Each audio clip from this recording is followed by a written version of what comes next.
জাকাত কিভাবে হিসাব করব? অর্ধেক তো হিসাব করেই ফেললাম, কি বলেন? এই যে লিস্ট করে করে স্বর্ণ, ক্যাশ, ডিপোজিট, সঞ্চয়পত্র, আমার শেয়ার বাজার, আমার ইনভেস্টমেন্ট, আমার ডিপোজিট, আমার এটা এটা এটা করতে করতে করতে করতে বিশাল, ধরেন একটা উদাহরণস্বরূপ বলি যে ধরেন 20 লাখ দাঁড়ালো আমার, 20 লাখ টাকা, স্বর্ণের দাম সহ ইত্যাদি সহ সবসময়। এবার হিসাবটা কিভাবে করব? হিসাবটা খুব সহজ। আমার জাকাতে বলে আসলে আমি সব হিসাব দিয়ে পাইলাম কয় লাখ টাকা? 20 লাখ। এবার আমার যদি ঋণ থাকে, আমি ঋণটা এখান থেকে বাদ দেব। আমরা শুরুতে বলছিলাম এক ধরনের ঋণ আছে একবারে দিয়ে দিতে হবে, এরকম একবারে ঋণ দেওয়ার যদি আমার কিছু থাকে ওইটা আমি বাদ দেবো। ধরেন আমার একবারে ঋণ দেওয়ার আছে 5 লাখ টাকা, যেটা আমাকে একবারই পরিশোধ করতে হবে অল্প কিছুদিনের মধ্যেই, তাহলে এটা আমি বাদ দিতে পারবো। তো 5 লাখ টাকা যদি 20 লাখ টাকা থেকে বাদ দিয়ে কত থাকে? 15 লাখ। এরপর আমি বলেছিলাম যে কিস্তিতে যে ঋণগুলো থাকে সেক্ষেত্রেও আমি বাদ দিতে পারবো ম্যাক্সিমাম 1 বছর, 12 মান্থস।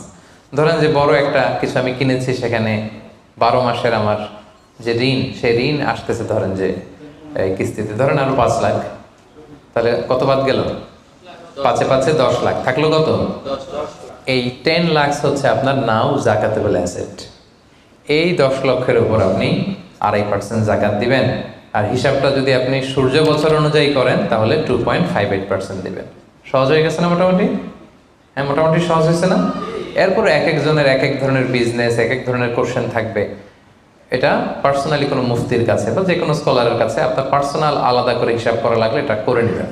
কিন্তু ওভারঅল জাকাতের কিভাবে ক্যালকুলেট করতে হয় এবং প্রসেসটা কি, রাইট প্রসেস, এটার একটা ধারণা তো আপনারা পেয়েছেন নাকি? বুঝতে পারছেন না সবাই? আচ্ছা, এরপরে বলেছিলাম ফসলের জাকাত মানে কৃষি সম্পদের জাকাত। কিছু চাষ করলেই জাকাত দিতে হয় না, এটার একটা নিসাব আছে। সেটা হচ্ছে কমপক্ষে 18 মণ। কমপক্ষে কয় মণ? 18 মণ।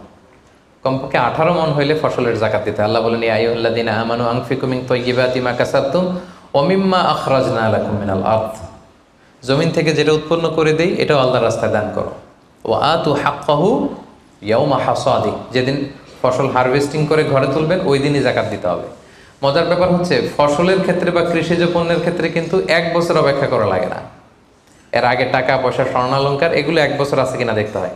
কিন্তু যারা কৃষি কাজ করে ফসলের ক্ষেত্রে 1 বছর তো 1 বছর নাই, ফসল যেদিন কাটবেন ওই দিনই ফসলের জাকাত। তো ফসলের জাকাতের জন্য 1 বছর ওয়েট করা লাগে না। তো আপনি নিজে ধরেন ধান খাওয়ার জন্য আপনি ফসল করছেন 10 মণ, ওটার জাকাত দেওয়া লাগবে? বুঝে থাকলে উত্তর দেন। 10 মণ ধান আমি করেছি, কেন লাগবে না? 18 মণ হয় নাই। দেখেন শরীয়ত কত সুন্দর, কিছু আপনি করলেই জাকাত দিতে বলে নাই। এটা একটা স্ট্যান্ডার্ড আছে। লাইসা ফিমা দুনা খামসাতে আউসুকিন সাদাকা, 5 ওসাকের নিচে জাকাত হয় না। 1 ওসাকে কত এভাবে হিসাব করে বের করা হয়েছে 720 কেজি, 18 মণ। 18 মণের নিচে হইলে জাকাত দেওয়া লাগবে না। আর একটা ব্যাপার হচ্ছে যে কোনো ফসলে জাকাত হয় না যে ফসলগুলোকে গুদামজাত করা যায়। পচনশীল যদি হয় হবে না। যেমন আম রাখা যায়, কলা রাখা যায়, পেঁপে রাখা যায়, শাকসবজি রাখা যায়।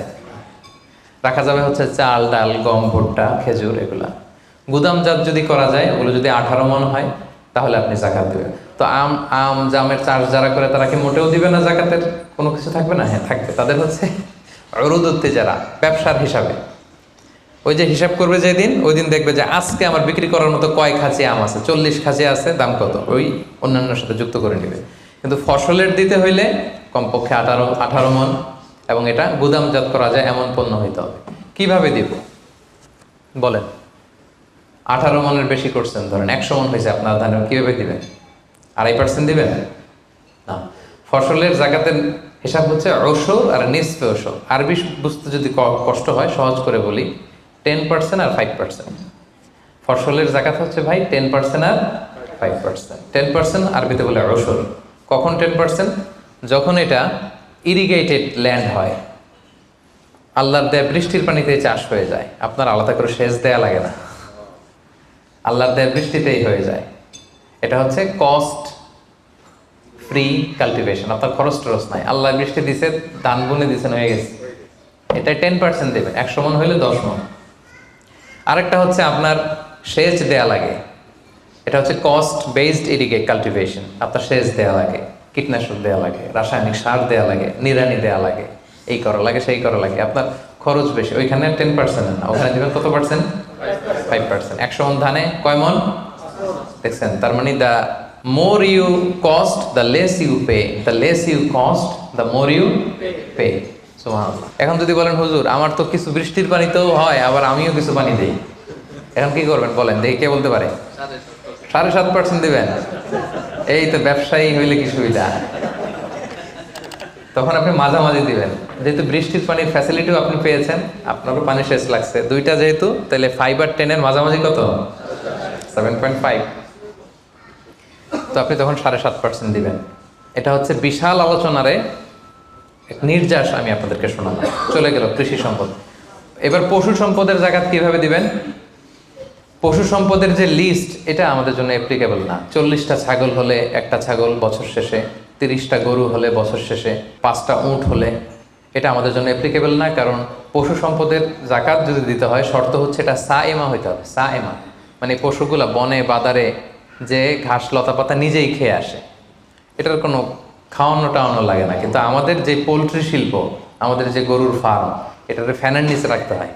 অস্ট্রেলিয়ান গাভী যারা পালে দেখবেন উপরে ফ্যান, যে দারোয়ান ওর ফ্যান নাই, কিন্তু গরুর উপরে ফ্যান। কারণ এই বাতাস না খেলে ওটা বাঁচবে না, ওইটারে ইঞ্জেকশন দিতে হয়, ওইটারে এই দিতে হয়, ওইটারে ভুসি খাওয়াও, ওইটারে এই খাওয়াও। তো এই পোলট্রি শিল্প, হ্যাচারি শিল্প, দুধের বিজনেস যারা করে, তাদের আসলে রাসূল সাল্লাল্লাহু আলাইহি ওয়াসাল্লাম যে পশু সম্পদের জাকাতের যে লিস্ট বলেছেন, ওইটার আওতাভুক্ত হবে না। তো তারা কি কোনো জাকাত দিবে না? দিবে। ওই যে উরুদুত্তি যারা ব্যবসায়ের পণ্য হিসেবে, আমি দুধ বিক্রি করি, সো আজকে যখন আমি হিসাব করব, আমি দেখবো যে আমার কত লিটার রেডি টু সেল, জানলাম যে 300 কেজি আজকে আমার দুধ আসলে বিক্রি হবে, এটার দাম কত, এটা আমি যোগ দিয়ে দিব। জাকাতে বলে অ্যাসেট যত আছে এগুলোর সাথে যোগ দিয়ে হিসাব করবো। বুঝতে পারছেন? সহজ হয়ে গেল না? Be a part of our vision. Do listen